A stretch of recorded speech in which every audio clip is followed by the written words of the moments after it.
歡迎來到 Users Productions 安裝中文繁體第2 version 6輸入法示範教學繁體中文香港 Windows 10尾2019年 Update V1903 步驟01左鍵單擊開始左鍵單擊設定步驟02左鍵單擊 Time and Language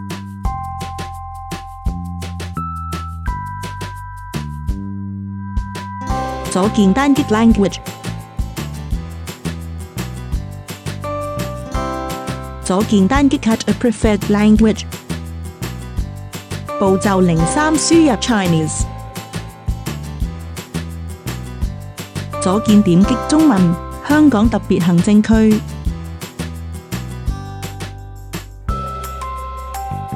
左鍵單擊 Next 步驟04左鍵單擊並選中 Set as my display language 左鍵單擊 Install 快速過片步驟05左鍵單擊 Yes Sign out now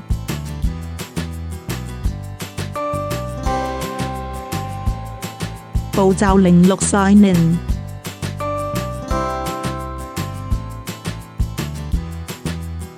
步驟07左鍵單擊開始左鍵單擊設定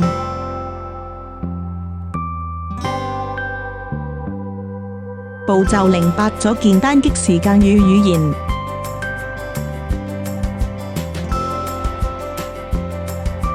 左鍵單擊語言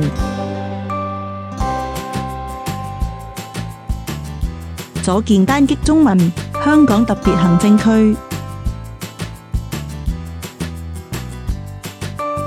左鍵單擊選項步驟09左鍵單擊新增鍵盤左鍵點擊中文繁體第2 version 6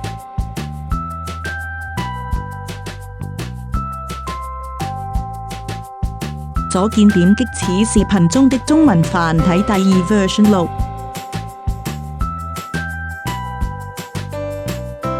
左鍵單擊中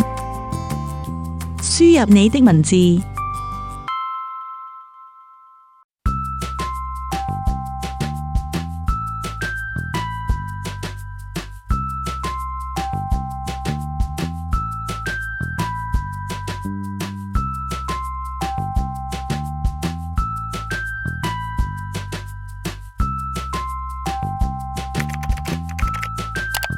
Click subscribe to Users Productions YouTube channel.